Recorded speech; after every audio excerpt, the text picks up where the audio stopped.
Alhamdulillah banget ya, Di. Si Maya kagak ngapa-ngapa. Lah coba itu kalau dia ampe kena sawan bangke dari ruko itu, ya bisa berabe urusannya. Ujar Bang Pian sambil menjeruput kopi hitam yang baru saja dibuatkan oleh Intan.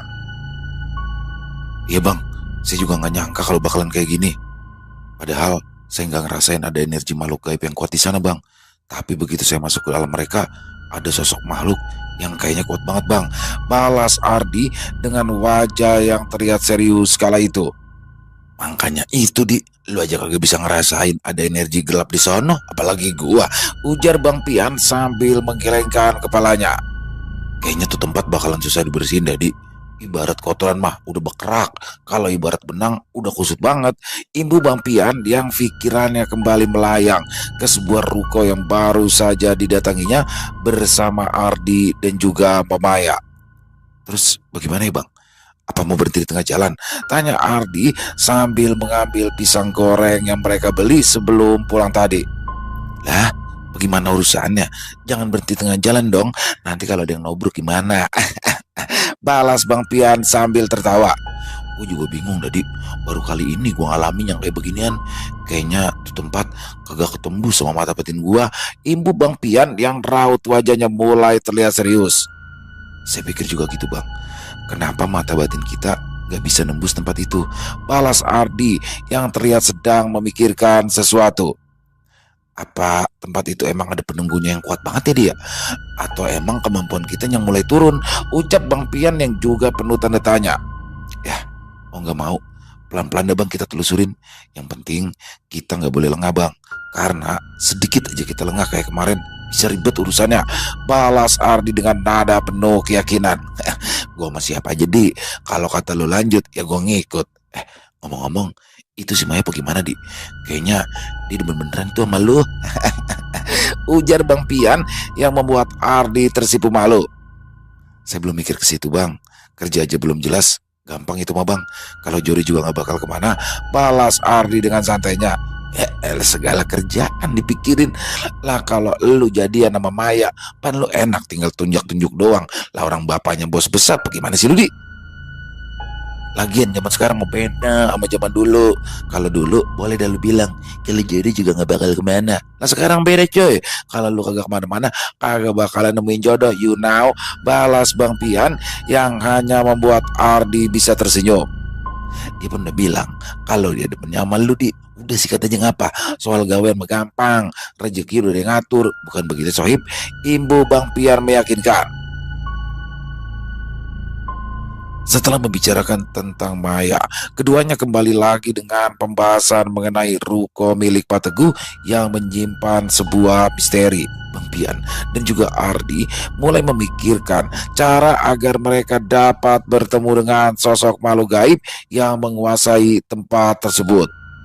Malam pun semakin larut, tapi obrolan antara Bang Pian dan Ardi masih terus berlanjut.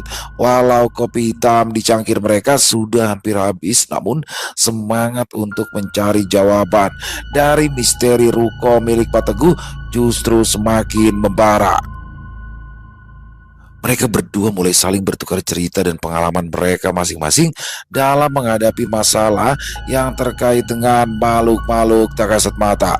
Mulai dari kisahnya menyelamatkan tetangganya yang terkena guna-guna dan hampir menjadi tumbal, hingga membersihkan rumah yang dulunya menjadi tempat untuk praktek aborsi. Tapi di tengah perbincangan hangat itu, Ardi meminta kepada Bang Pian untuk menjelaskan bagaimana dia dapat membersihkan rumah yang menjadi tempat mengubur janin-janin yang telah digugurkan itu. Ya kalau itu mah Biang Keroknya langsung nongol Di. Nah udah gitu dia mulai nunjukin tuh arwah dari orang kecil yang wujudnya macem-macem dah. Ujar Bang Pian menjelaskan. Berarti abang harus ngebersihin tempat itu dengan cara menggali rumah itu dong bang. Kan soalnya mereka dikuburnya di situ. Tanya Ardi penasaran. Lah iya Di, itu ngegali rumah juga diem-diem biar kagak ada yang tahu. Soalnya kalau ada yang tahu, dah bisa jadi kasus gede. Terus rumahnya tuh bakalan disegel pakai ada bendera kuning. Balas Bang Pian dengan wajah serius. Apa iya di ruko itu dulunya juga bekas kuburan yang gak dipindahin ya bang? Tanya Ardi sambil menatap jauh ke depan. Lah bisa jadi Di, Tapi masa iya ya orang mau ngebangun ruko gede berderet-deret gitu kagak mindahin kuburan? Kalau emang tuh tempat dulunya bekas kuburan, balas Bang Pian yang kembali mengundang tanya. Ya bisa aja sih Bang. Mungkin aja sebelum ruko itu dibangun, kuburannya udah pada hilang gitu atau ke uruk sampah atau apalah yang bisa ngilangin patok-patoknya. Ujar Ardi meyakinkan. Lah terus apa yang nutupin tuh tempat di? Ngapa kagak ada sosok yang bisa kelihatan sama mata batin kita ya? Tanya Bang Pian penasaran. Ada beberapa ritual Bang yang bisa nyembunyiin tempat-tempat yang kayak gitu Bang. Yang saya tahu salah satunya itu ritual netra dilepa. Balas Ardi yang membuat Bang Pian menganggukkan kepalanya. Oke dah, misalnya nih ya, tuh tempat udah diritualin, terus kagak bisa ditembus sama mata batin kita. Terus bagaimana? Kita bisa tahu di? Apa kita nunggu mereka yang datang aja? Tanya Bang Pian dengan wajah yang tegang. Bahaya Bang, kalau mereka datang kayak tadi siang, resikonya gede. Balas Ardi yang kini mulai mempertimbangkan keselamatan mereka. Berarti tadi siang kita termasuk orang blow on ya? Lah main masuk aja. Lah untung kita bertiga bisa keluar lagi selamat. Sahut Bang Pian sambil menggeleng-gelengkan kepalanya. Sekarang gini aja Bang, kita telusurin pelan-pelan dan kita main aman aja. Ucap Ardi mengutarakan idenya. Caranya bagaimana? Tanya Bang Pian penasaran.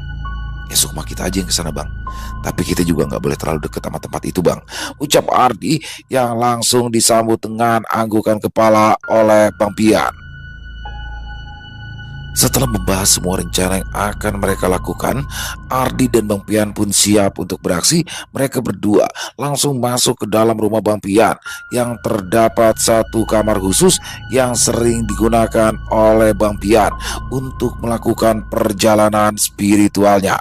Tidak lama setelah sukma mereka keluar dari dalam tubuh Ardi dan Bang Pian langsung melesat pergi menembus kegelapan malam. Sementara itu sosok Kemamang Abang terlihat berdiam diri di dalam ruangan tempat tubuh Ardi dan Bang Pian berada untuk menjaga keduanya. Sesampainya di tempat yang dituju, keduanya pun berhenti dan terus mengamati bangunan ruko yang seharusnya tampak jelas itu. Namun dari sisi lain, deretan ruko milik Pak Teguh itu tampak samar, seolah terbungkus kabut tipis yang bukan berasal dari dunia nyata. Ini bukan sekedar ilusi, tapi pengaruh dari sesuatu yang pernah dilakukan di sana. Entah itu sebuah ritual atau hanya pagar gaib yang memang memiliki kekuatan besar.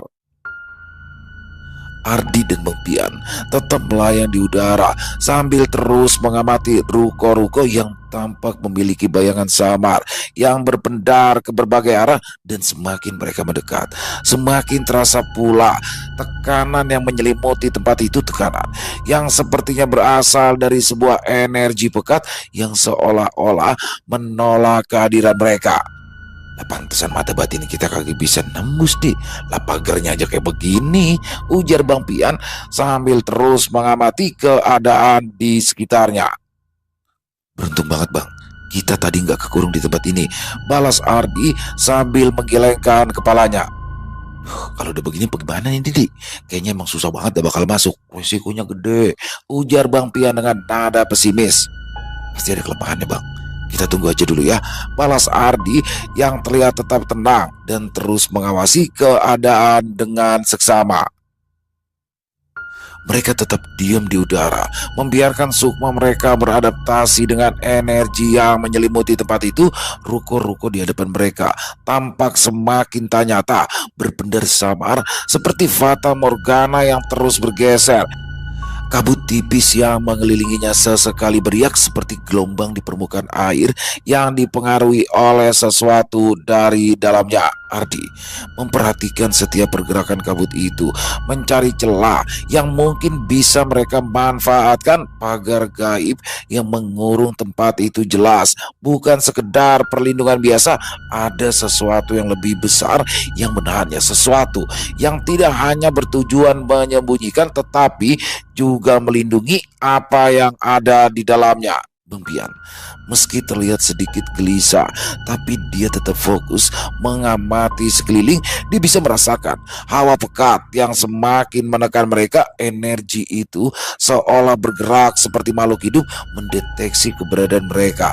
Setiap kali mereka mencoba melangkah lebih dekat, tekanan itu semakin kuat, seakan memperingatkan agar mereka tidak melewati batas. Tiba-tiba kabut yang berpendar itu berubah bentuknya, mulai bergelombang, menciptakan siluet yang terus berubah-ubah. Sekilas Ardi menangkap sesuatu yang besar dan tidak beraturan di dalam kabut tersebut. Bentuknya samar, tetapi keberadaannya begitu jelas terasa. Bang, kayaknya itu deh tiang dari pagar gaib pelindung ini. Coba bang perhatiin deh, ujar Ardi sambil menunjuk ke arah sesuatu yang besar yang wujudnya terus berubah, namun kekuatannya terlihat tetap sama. Duh, ini mah kayaknya di luar jangkauan kita, Di. Ini levelnya udah beda, kelas berat ini mah. Udah Nyok, kita pulang aja Nyok, balas Bang Pian yang tampak tertegun dengan apa yang dilihatnya kala itu. Tunggu bentar bang, saya masih penasaran. Soalnya nggak mungkin ada pagar gaib pelindung sekuat ini yang cuma ngelindungin tempat kosong. Pasti ada sesuatu di sana bang, ucap Ardi yang terus memperlihatkan sesuatu yang menurutnya aneh kala itu. Oh iya Di, dulu gue juga pernah nih ngalamin kayak begini nih.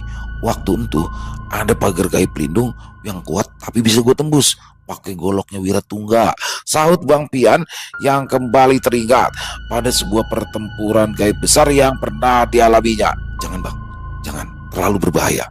Soalnya kita belum tahu bang, musuh kita yang sebenarnya itu siapa. Soalnya yang tadi siang kita lawan itu cuma anak buahnya bang. Saya yakin banget soal itu, balas Ardi dengan mantap. Ya udah makanya ayo kita pulang. Lah ngapain mantengin gambar burung begitu, pintar Bang Pian yang terlihat semakin gan untuk terus menelusuri apa yang ada di ruko milik Pak Teguh itu. Namun Ardi belum mau menyerah. Dia menyipitkan mata, mencoba menangkap pola dari aliran energi di sekitarnya. Setiap pagar gaib pasti memiliki titik lemahnya dan dia yakin ada celah yang bisa mereka manfaatkan. Tapi sebelum dia bisa menemukan jawabannya, sesuatu yang mengerikan terjadi. Kabut yang sejak tadi hanya berpendar kini mulai bergerak liar.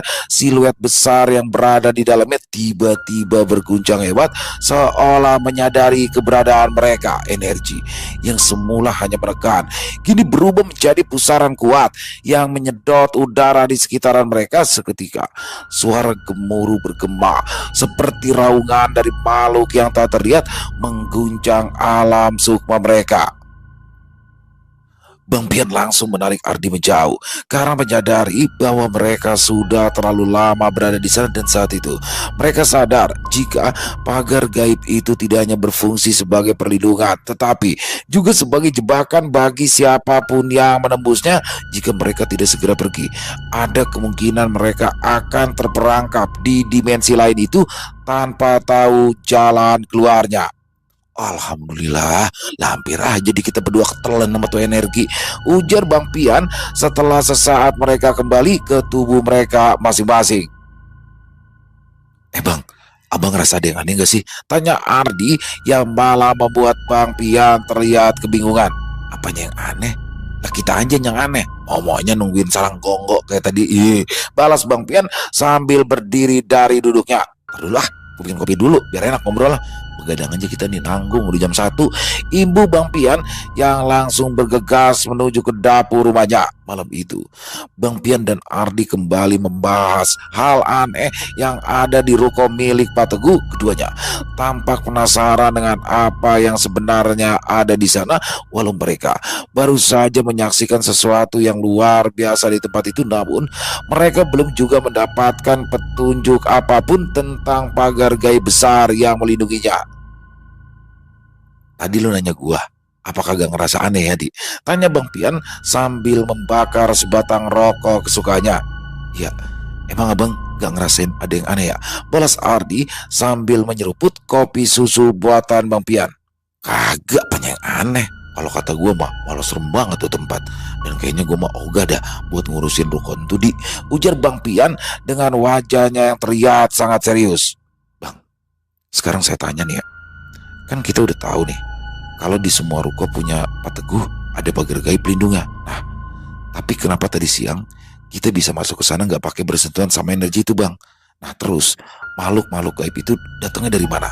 Kalau tempat itu dijaga kuat sama pagar gaib itu, ujar Ardi menjelaskan. Lah, ya juga ya. Lah kita masuk aman, keluar juga aman. Lah terus Wiratungga juga bisa nyelonong masuk ngebantu gua ngelawan sosok yang tiba-tiba nyerang. Terus gue juga nyusul elu nyebrang ke alam sono. Aneh ya, balas Bang Pian sambil berpikir keras. Kalau menurut saya sih Bang, yang kita lihat tadi itu bukan pagar gaib Bang, tapi emang gerbang ke alam gaib, ujar Ardi yang membuat Bang Pian terkejut mendengarnya. Bujuk, ngeri amat Di. Lah terus bagaimana kita mindahinnya? Lah kali gerbang dorong bisa kita panggilin tukang las karbit. Lah ini gerbang gaib bagaimana dah? Ilmu gue belum nyampe Dadi, belum nyampe. Udah dah, kita mendingan berhenti aja biar aman, balas Bang Pian yang merasa tak sanggup untuk membersihkan tempat itu. Tenang dulu Bang, kita cari caranya. Soalnya saya yakin kalau gerbang itu bikinan orang yang udah ngadain perjanjian sama makhluk gaib penguasa tempat itu, balas Ardi yang masih bersemangat untuk mengetahui keberadaan dari tempat itu. Caranya bagaimana? Pan lu tahu, tadi aja itu gerbang hampir nelen kita, tanya Bang Pian. Tapi tadi siang kita nggak ketelan kan Bang? Balas Ardi yang seketika itu juga membuat Bang Pian kembali berpikir. Oh iya, gue paham dah. Kalau kita ke sana tanpa bawa sesuatu kita aman, gitu kan maksud lu? Balas Bang Pian yang membuat Ardi mengangguk. Nah, karena kita udah di dalam gerbang gaib itu, jadi kita nggak bisa ngerasain ada energi makhluk gaib yang datang Bang, kecuali kita udah nyebrang ke alam gaibnya, imbuk Ardi yang mulai membuat Bang Pian paham. Oh iya dah. Sekarang gua ngerti nih kenapa kita bisa masuk ke ruko itu gampang banget. Karena kita kan bukan makhluk gaib. Nah terus kenapa kita kagak bisa ngerasain ada energi makhluk lain di sono? Itu karena kita ada di dalam gerbang yang energinya sendiri udah kerasa samar ama bisa nyamarin. Begitu kan Di? Balas Bang Pian yang mulai dapat tersenyum. Beberapa hari kemudian, Ardi dan Bang Pian pun kembali mendatangi ruko milik Pak Teguh itu setelah sebelumnya mereka meminta kunci salah satu ruko itu kepada Mbak Maya. Awalnya, perempuan muda yang seusia Ardi itu bersikeras untuk kembali ikut bersama Bang Pian dan Ardi. Namun, setelah keduanya menjelaskan tentang bahaya yang mengancam, akhirnya Mbak Maya pun urung untuk ikut kembali.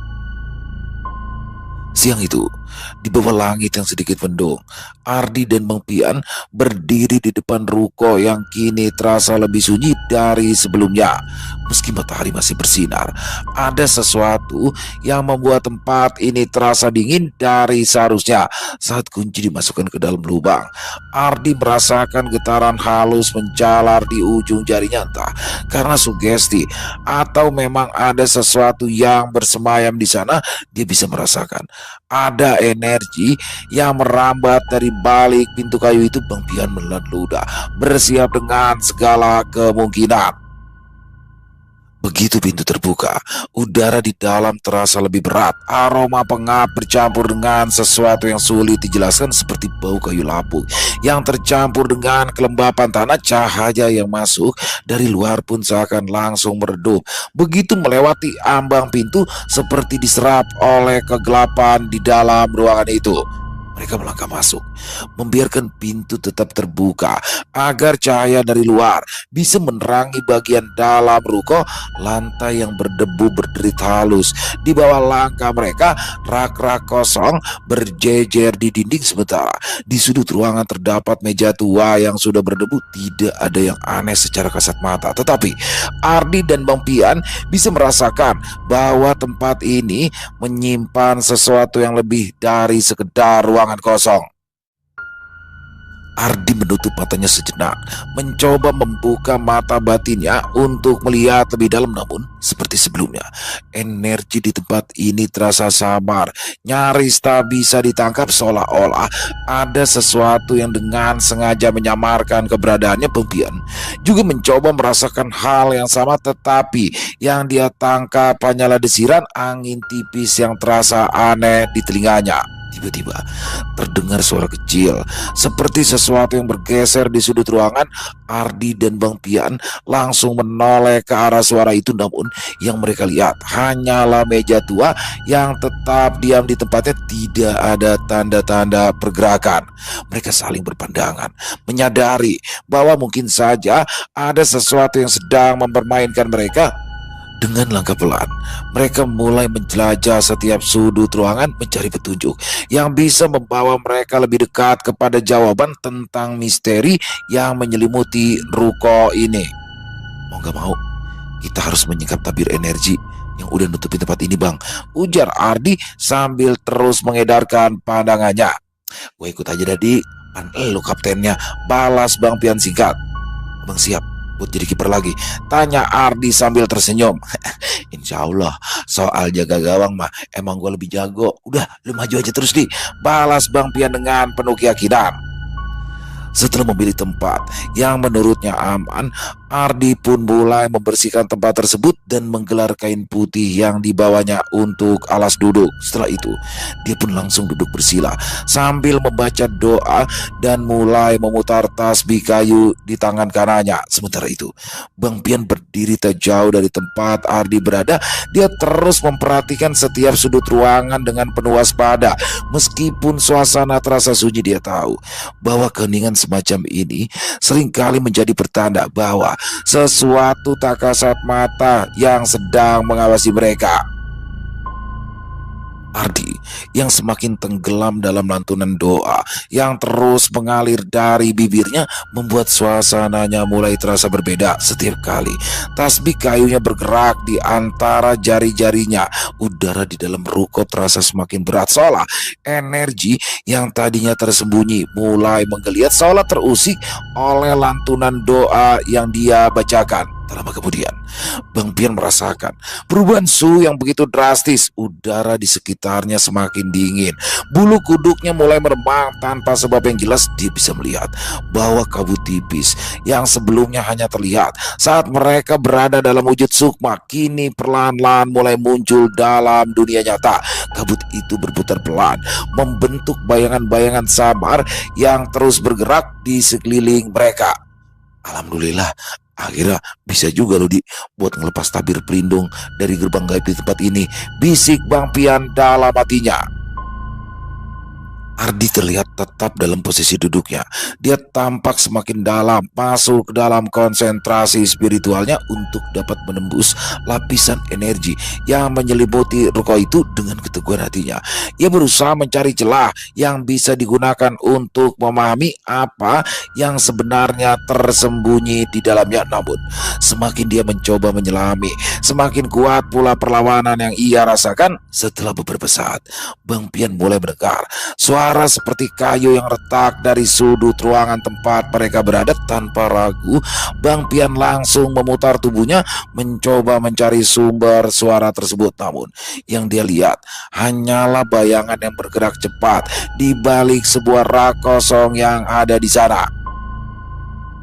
Bang, coba bang, sekarang buka mata batin abang, pinta Ardi kepada Bang Pian melalui batinnya. Mendengar hal itu, Bang Pian pun menarik nafas dalam dan berusaha menenangkan dirinya.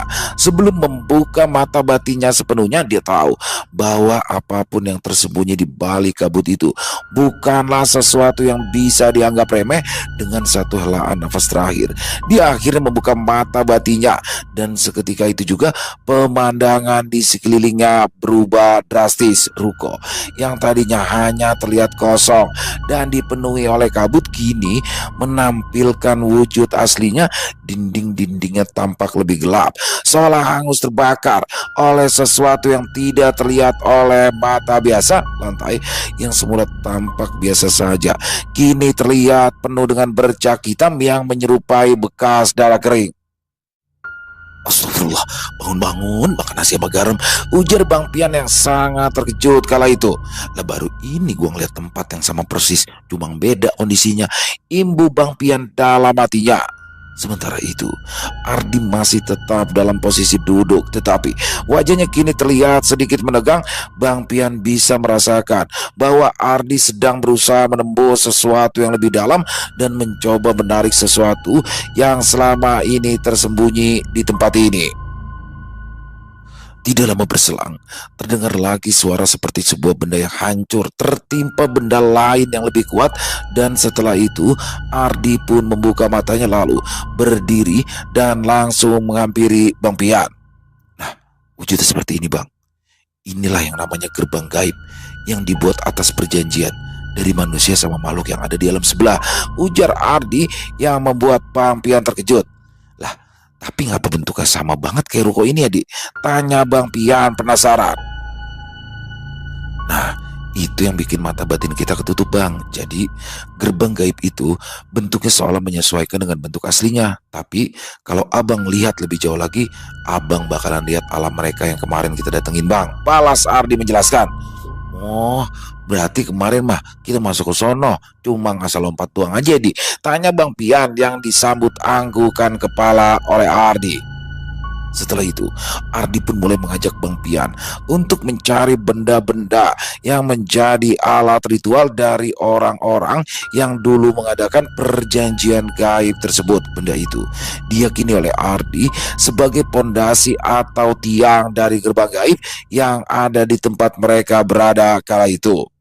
Bang Pian mengangguk pelan, menandakan bahwa dia siap untuk kembali mengikuti arahan Ardi tanpa membuang waktu. Mereka mulai menyisir setiap sudut ruko dengan mata batin mereka yang masih terbuka. Bayangan-bayangan yang tadinya hanya samar, kini semakin terlihat jelas, seolah mereka tahu bahwa keberadaan Ardi dan Bang Pian adalah ancaman bagi mereka. Ardi melangkah perlahan, merasakan setiap getaran energi yang ada di lantai, dinding, dan bahkan di udara sekelilingnya. Dia tahu bahwa benda-benda yang digunakan dalam ritual ini tidak diletakkan begitu saja, tapi pasti ada yang menyembunyikannya dengan perlindungan tertentu. Bang Pian dengan kepekaannya yang sudah terasa merasakan aura yang lebih kuat di salah satu sudut ruangan, tepat di dekat rak kosong yang sebelumnya menjadi tempat munculnya suara kayu yang retak. Dia pun langsung menajamkan pandangannya dan melihat sesuatu yang aneh. Lantai di bawah rak itu terlihat lebih gelap dari bagian lainnya, seolah ada sesuatu yang terkubur di sana. Ardi bergerak mendekat dan merasakan hawa panas yang perlahan menjalar dari dalam lantai. Dia tahu benda yang mereka cari pasti ada di bawah sana. Dengan hati-hati, dia mulai menggerakkan tangannya ke atas lantai, merapalkan doa untuk melemahkan energi yang menyelimuti benda itu. Perlahan, lantai yang semula tampak solid itu mulai retak, membentuk celah kecil yang semakin lama semakin melebar. Dari dalam celah itu muncullah sebuah benda hitam pekat, berbentuk seperti tumpukan tulang kecil yang telah mengeras. Aroma anyir bercampur bau tanah basah langsung menyeruak ke udara, membuat Bang Pian sedikit mundur. Tidak hanya itu, dari celah yang sama muncul juga asap tipis yang berputar-putar, seolah berusaha melindungi benda tersebut dari tangan-tangan manusia. Mengetahui hal itu, Ardi tetap tenang dan terus menguatkan hatinya. Dia sadar jika benda itu bukan sekedar peninggalan ritual biasa, tapi itu adalah bagian dari perjanjian yang pernah dibuat dengan makhluk gaib. Saat Ardi mengangkat benda itu dari tanah, ruko mulai bergetar pelan. Bayangan-bayangan di sekitar mereka mengerang dengan suara yang menggema, seolah marah karena sesuatu yang menjaga mereka kini telah diusik. Dan tanpa sedikit pun rasa ragu, Ardi mulai membaca doa-doa pelindung dan doa pengunci untuk menetralisir energi negatif yang masih melekat pada benda itu. Setelah benda itu dapat diangkat secara nyata, benda-benda lainnya pun mulai terlihat berjejer di sepanjang bangunan ruko tersebut, namun masih dalam wujud gaib. Dan Ardi pun tahu jika yang harus mereka lakukan bukan sekedar membersihkannya secara spiritual, tapi juga harus mengangkat langsung benda-benda yang terkubur di dalamnya. Namun sebelum itu dapat dikerjakan, Ardi harus terlebih dahulu menutup gerbang gaib itu dengan doa-doa perlindungan. Ardi segera memejamkan mata, menarik nafas dalam-dalam, lalu mulai merapalkan doa-doa perlindungan dengan penuh husu. Suaranya menggema di dalam ruangan yang kini terasa semakin berat, seolah dipenuhi oleh ratusan pasang mata yang mengawasi gerakannya. Energi yang melingkupi ruko itu mulai bergetar dengan hebat, seakan tidak terima bahwa gerbang gaib yang selama ini tersembunyi akan segera ditutup. Sementara itu, Bang Pian tetap siaga di sekeliling Ardi.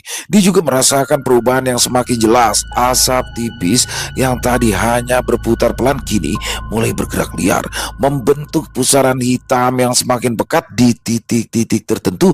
Dan dari dalam pusaran itu terdengar perangan panjang yang menyerupai isak tangis bercampur dengan bisikan-bisikan lain yang tidak dapat dimengerti. Ardi terus menguatkan bacaan doanya, membiarkan energi spiritualnya merasuk ke dalam setiap sudut bangunan.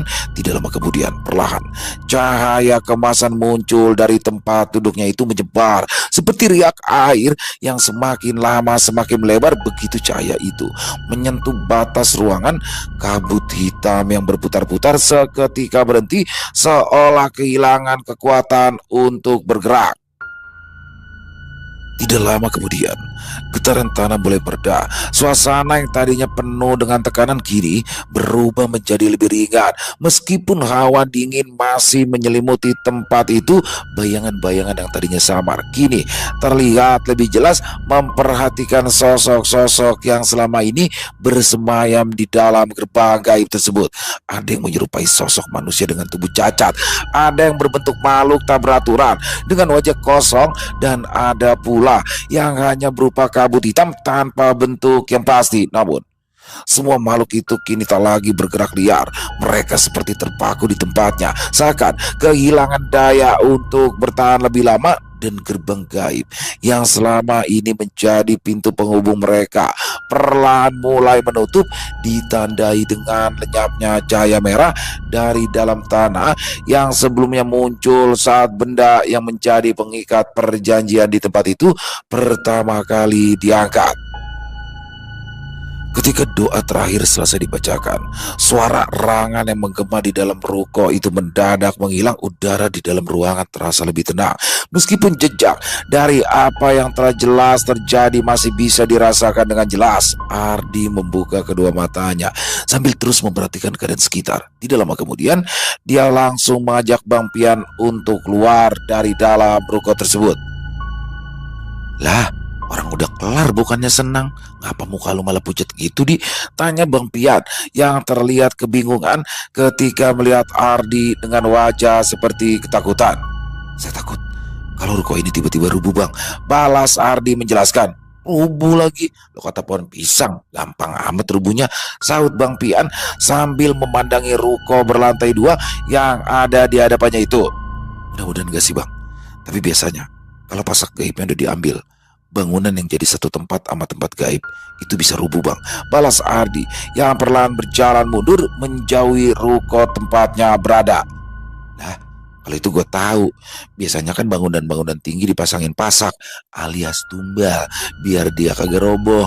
Tanya Bang Pian sambil terus memandangi ruko yang tampak baik-baik saja. Udah Dadi, lu tenang aja dulu. Perkara dia rubuh membiarin aja. Emangnya kita bisa apa? Lagian juga bukan kita yang ngerubuhin tuh ruko. Imbu Bang Pian dengan kedua bibirnya yang terlihat maju. Setelah merasa jika semua baik-baik saja, Bang Pian dan Ardi pun memilih pulang. Mereka pergi meninggalkan tempat itu dengan perasaan yang masih mengganjal.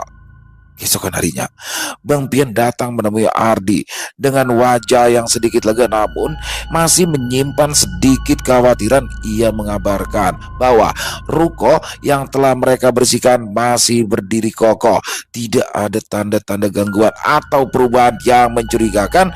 Mendengar hal itu, Ardi pun merasa sedikit tenang, namun dia tahu tugas mereka belum benar-benar selesai. Ardi kemudian meminta Bang Pian untuk berbicara langsung dengan Pak Teguh. Dia harus menjelaskan bahwa meskipun gerbang gaib sudah berhasil ditutup, tapi benda-benda yang menjadi alat penghubung dengan dunia lain masih terkubur di sepanjang ruko. Jika benda-benda itu tidak segera diangkat dan dimusnahkan dengan cara yang benar, ada kemungkinan energi yang tersisa masih dapat digunakan oleh makhluk-makhluk gaib lainnya yang bersemayam di sana. Bang Pian mengangguk, memahami betapa pentingnya langkah terakhir ini. Tanpa menunda waktu, ia segera menghubungi Pak Teguh dan mengatur pertemuan. Setelah Bang Pian bertemu dengan Pak Teguh dan juga Mbak Maya, dia pun langsung menceritakan apa yang telah dia dan Ardi lakukan. Pak Teguh yang pada awalnya ragu akhirnya setuju untuk melakukan penggalian dengan bantuan orang-orang kepercayaannya. Proses penggalian pun tidak boleh dilakukan sembarangan karena setiap benda yang ditemukan harus dimusnahkan dengan cara yang benar agar tidak lagi menjadi penghubung bagi kekuatan gelap di tempat itu. Keesokan harinya, proses penggalian pun dimulai. Beberapa pekerja yang sudah terbiasa menangani hal-hal semacam ini didatangkan secara khusus oleh Pak Teguh. Mereka tidak hanya membawa peralatan lengkap, tetapi juga berbagi perlindungan spiritual yang sudah disiapkan sebelumnya. Ardi dan Bang Pian ikut mengawasi jalannya penggalian, memastikan semuanya berjalan sesuai rencana tanpa ada gangguan dari makhluk-makhluk yang mungkin masih bersembunyi di balik bayangan. Tanah di sekitar ruko mulai digali dengan hati-hati. Tidak butuh waktu lama hingga cangkul pertama mengenai sesuatu yang keras. Ketika tanah dibersihkan, muncullah sebuah benda berwarna hitam pekat mirip dengan yang sebelumnya ditemukan Ardi. Aroma anyir kembali menyeruak, mengisyaratkan bahwa benda ini masih menyimpan energi yang belum sepenuhnya pudar. Satu persatu, benda-benda lainnya mulai muncul dari dalam tanah. Ada yang berbentuk seperti tulang kecil, beberapa berupa batu dengan ukiran aneh, dan bahkan beberapa botol berisi cairan yang sudah mengering. Setiap kali ada benda yang terangkat, suasana di sekitar ruko terasa semakin berat, seolah-olah ada sesuatu yang marah karena rumahnya telah dirusak. Ardi tidak tinggal diam. Dia segera mengeluarkan tasbih kayunya dan mulai membacakan doa-doa perlindungan dan mengunci energi negatif yang masih berusaha melawan. Bang Pian yang juga ada di sana terus melindungi para pekerja dengan pagar pelindung gaib yang telah dibuatnya. Selain itu, ia tetap berjaga dan siap menghadapi gangguan apapun yang mungkin muncul. Saat matahari mulai condong ke arah barat, suasana di sekitaran ruko terasa lebih ringan.